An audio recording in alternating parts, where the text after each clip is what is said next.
नमस्कार, Manoj Tiwari talk show में आप सभी का स्वागत है। मैं आकांक्षा पांडे और आज हमारे साथ हैं समाजवादी पार्टी से शहर दक्षिणी से दावेदार हाजी सलामत उल्लाह जी, जो कि आम नागरिकों के लिए मुद्दे उठाते हैं, उनके लिए संघर्ष करते हैं। आज हम ऐसे ही शख्स का इंटरव्यू लेने जा रहे हैं। सर, आपका बहुत बहुत स्वागत है हमारे टॉक शो में। जी, आपका भी धन्यवाद बहुत बहुत। सर, सबसे पहले तो जनता ये जानना चाहती है कि आपने चुनाव लड़ने का मन कैसे बना लिया? चुनाव लड़ने का मन हमने इसलिए बना लिया कि देखिए, अभी तक कोई जनता के बारे में कोई सोच ही नहीं रहा है जी। और ये तानाशाही सरकार है, इसमें जनता की नीतियों के बारे में 1 रुपए की कोई सोच नहीं है कि जनता के लिए कोई अच्छा काम करें। जी। सिर्फ नाम बदलने का काम कर रही हैं और जनता परेशान है। जनता को हमसे कुछ लगाव है। हमने कोरोना काल में जनता के लिए बहुत कुछ किया, इसलिए हमने सोचा कि शायद हम जनता के लिए खरे उतरें और हम ज़मीन से जुड़े हुए हैं, इसलिए हम चुनाव लड़ने की तैयारी कर रहे हैं। हाजी साहब, आज की राजनीति में आप बदलाव क्या देख रहे हैं? आज की राजनीति में बदलाव क्या देख रहे हैं, अब हम बदलाव के बारे में ज़्यादा कुछ नहीं बताएंगे। बदलाव तो जनता यही चाह रही है कि समाजवादी की सरकार आए और माननीय राष्ट्रीय अध्यक्ष जी मुख्यमंत्री बने, हमारे पार्टी के अखिलेश यादव जी। सर, अगर राजनीति पे ही बात करूं तो सपा और बसपा का गठबंधन जो कि काम नहीं कर पाया था जी, असफल रहा था जी। फिर विधानसभा में 2022 के चुनाव में छोटे दलों से गठबंधन कितना कारगर साबित होगा? बहुत कारगर साबित हो गए, क्योंकि कहीं ना कहीं हमसे गलतियां हुई थी बड़े दलों से गठबंधन करके। उस गलती की सुधार हम लोग कर रहे हैं छोटे दल से गठबंधन करके। जी। वोट नहीं बटेंगे इस बार, और इस बार हमारी 400 सीटें आ रही हैं। कैसी गलतियों की आप बात कर रहे हैं जिनकी वजह से ये गठबंधन असफल रहा? कुछ गलतियां हो गई, अब उसको हम जनता के बीच में नहीं रख सकते। गलतियां हुई हमसे। तो 2022 के चुनाव में आपके मुद्दे क्या होंगे? जैसे कि बीजेपी की ध्रुवीकरण की राजनीति के सामने समाजवादी पार्टी की नीतियां क्या होंगी? हमारी नीतियाँ विकास की होगी। हम विकास पे चुनाव लड़ेंगे, जो मैंने माननीय राष्ट्रीय अध्यक्ष जी ने पिछले 5 साल में किया और सबके सामने, आप लोग के भी सामने है। हम लोग विकास की लड़ाई लड़ रहे हैं, महंगाई की लड़ाई लड़ रहे हैं। जिस तरह से आज प्रदेश में सिलेंडर की महंगाई है, पेट्रोल डीजल की महंगाई है जी। कपड़े में देखिए 12% जीएसटी हो गई। जी। कहाँ 5% थी, इस समय 12% जीएसटी हो गई। तो इन सब मुद्दों पे हम चुनाव लड़ेंगे।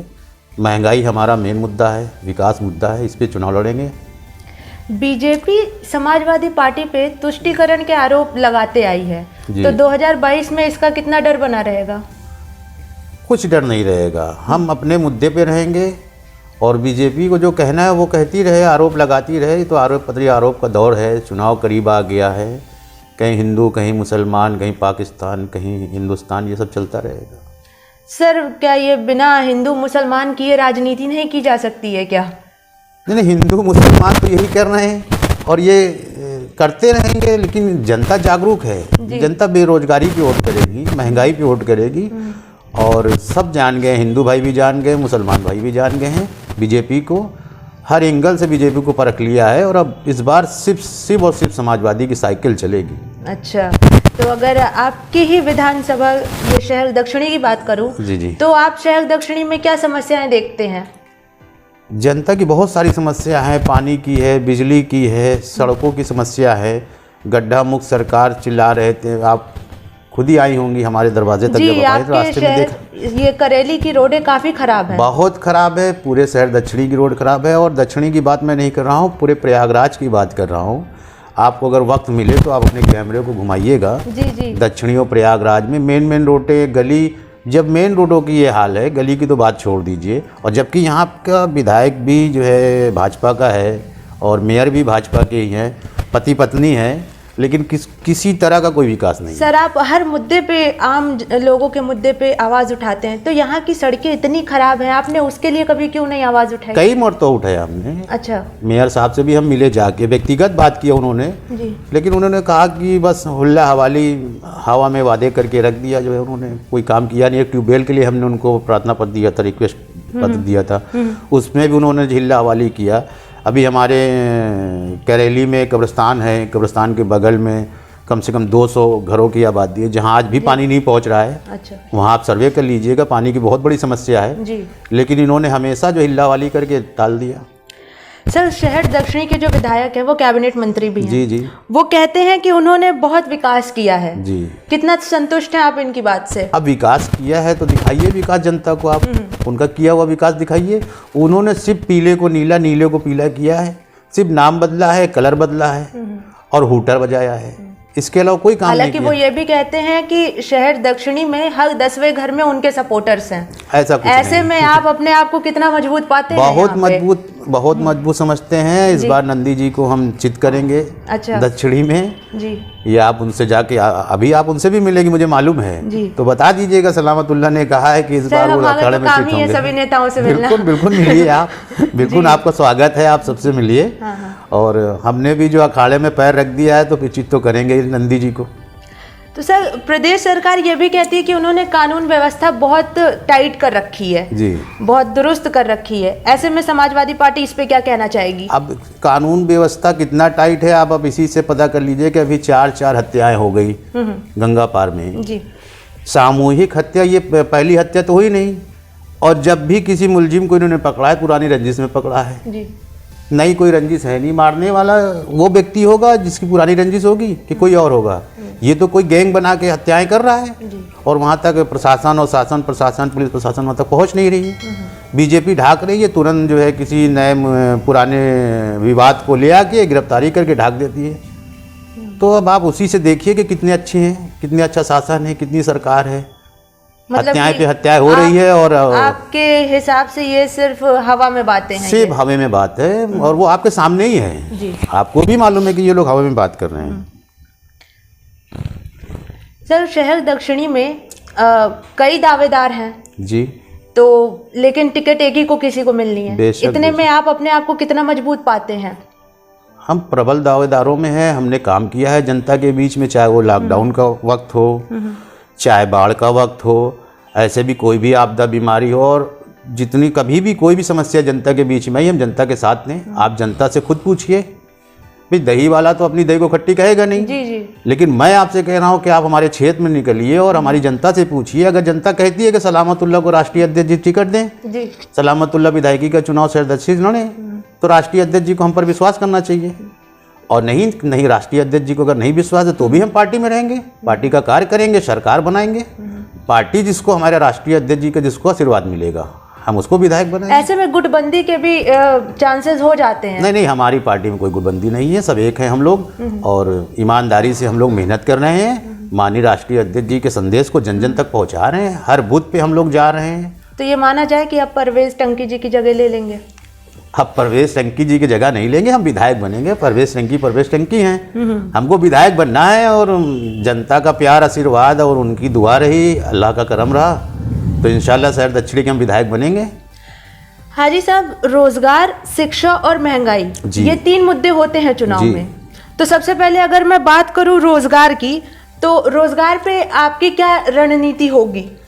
देखिए, हमारी रणनीति तो ये है कि यदि अगर हम कामयाब होते हैं जी, हमारी सरकार बनती है और हम विधायक बनते हैं, तो हमारी रणनीति ये है कि हम हर साल कम से कम 200 लोगों को अपने गर्ज पे, अपने विधायक के पावर से 200 लोगों को रोजगार दें। हमने नीति बना के रखी है। अगर राष्ट्रीय अध्यक्ष जी का हमें आशीर्वाद मिला जी, तो उसको हम आपके बीच में रखेंगे।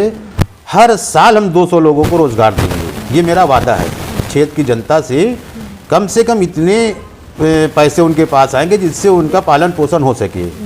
मेरा टारगेट यही है कि हर 200 परिवार में से एक व्यक्ति को, यानी 200 लोगों को हम अपने विधानसभा के प्रति एक घर से एक व्यक्ति को हम 15,000 रुपये महीने कमाने का रोजगार देंगे। अच्छा। उसके लिए चाहे मुझे अपने पास से पैसा खर्च करना पड़े, फैक्ट्री लगाना पड़े, कोई और प्रोजेक्ट बीच में लाना पड़े, रोजगार के लिए आप सुविधाएं उपलब्ध कराएंगे, अपने बल पे कराएंगे, अपने पार्टी के दम पे कराएंगे, अपने बल पे कराएंगे अगर हम विधायक बनते हैं तो, और चिन्हित करके कराएंगे। अब जैसे मान लीजिए 5 साल हो गया, मैं विधायक रहा 5 साल, तो 1,000 लोगों को रोजगार देने का मेरा वादा है। अच्छा। जो परिवार का एक व्यक्ति 15,000 रुपये महीना कमाने का हकदार होगा मेरे द्वारा जी। ये नीति हम बना के चल रहे हैं, घर घर रोजगार देने की। तो वक्त है एक छोटे से ब्रेक का। ब्रेक के बाद हम अपनी चर्चा को हाजी साहब के साथ जारी रखेंगे। तब तक के लिए बने रहें मनोज तिवारी टॉक शो के साथ।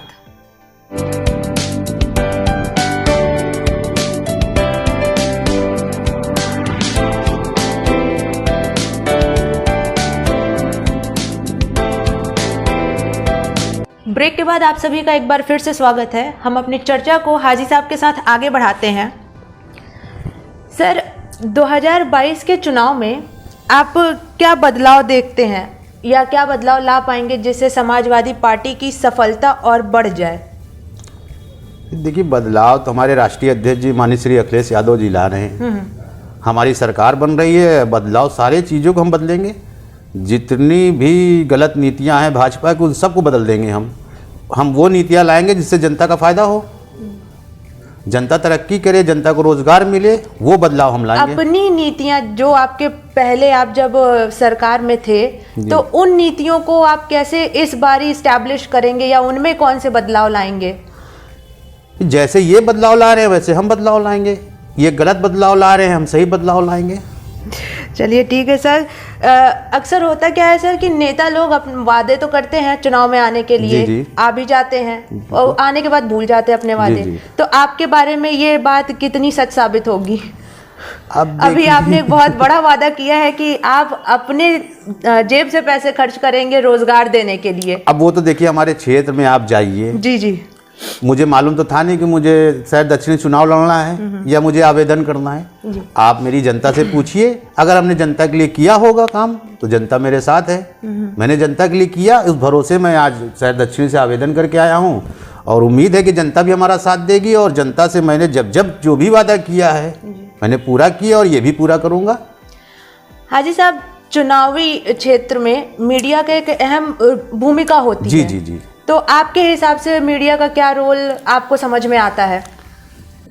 देखिए, अब आप तो हमारे लिए बहुत ही आपका रोल तो हमारे लिए बहुत अच्छा ही है कि आप हमारे पास आएँ और हमारी बात को जनता तक ले जा रहे हैं। तो मैं तो यही चाहूँगा कि आप बहुत अच्छी हमारे लिए।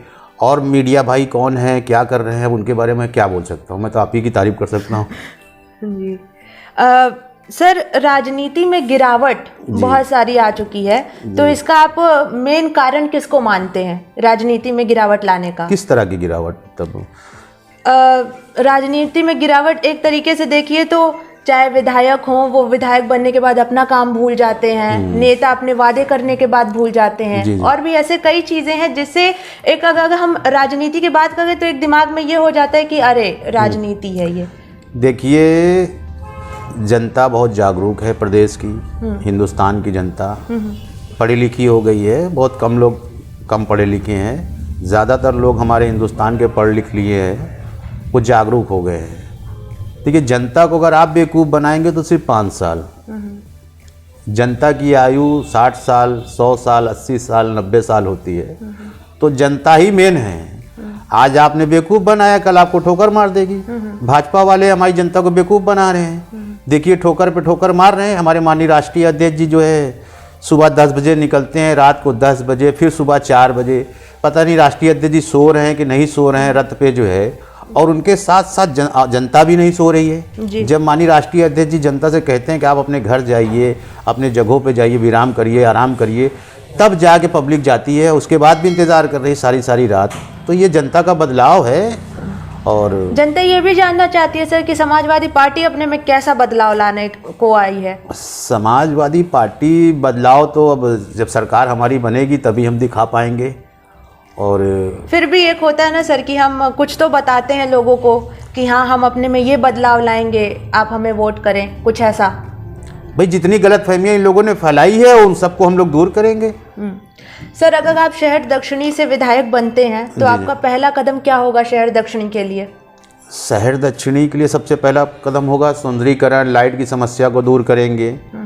और हमारे राष्ट्रीय अध्यक्ष जी ने जो है 300 यूनिट बिजली फ्री देने के लिए कहा है, उसको भी हम लोग जनता के बीच में ले जाएंगे, बताएंगे कि 300 यूनिट बिजली फ्री दे रहे हैं। पहली कैबिनेट में 10 लाख रोजगार देंगे हमारे माननीय राष्ट्रीय अध्यक्ष जी। तो माननीय राष्ट्रीय अध्यक्ष जी के जितने भी आदेशानुसार घोषणा जितनी भी चीज़ें हुई हैं उनको जन जन तक पहुंचाएंगे और बताएंगे, उस पर हम चुनाव लड़ेंगे। सर, अंत में शहर दक्षिणी के लोगों के लिए आपका कोई संदेश? मैं अपने दक्षिणी की जनता से बस यही हाथ जोड़कर विनम्र निवेदन करता हूँ कि आप लोग सब भाई, हिंदू, मुस्लिम, सिख, ईसाई आपस में भाई होकर समाजवादी पार्टी को वोट दीजिए। माननीय राष्ट्रीय अध्यक्ष जी के हाथों को मजबूत करिए। इस बार समाजवादी पार्टी की सरकार बनाइए। जय समाजवाद। मैं हाजी सलामतुल्लाह खान, 263 विधानसभा आवेदक। सर आपका बहुत बहुत धन्यवाद हमारे धन्यवाद टॉक शो आपका भी। में शामिल होने के लिए, अपना वक्त धन्यवाद देने मैडम, के आपका लिए। भी। तो जैसा कि अभी आपने सुना, समाजवादी पार्टी से शहर दक्षिणी के दावेदार हाजी सलामतुल्लाह जी को, जिन्होंने अपनी और अपने पार्टी की नीतियों को जाहिर किया और बताया कि वो शहर दक्षिणी के लिए कितने कारगर होंगे अगर वो विधायक बनते हैं। तो ऐसे नेताओं से हम आपको रूबरू करवाते रहेंगे। तब तक के लिए बने रहें मनोज तिवारी टॉक शो के साथ। नमस्कार।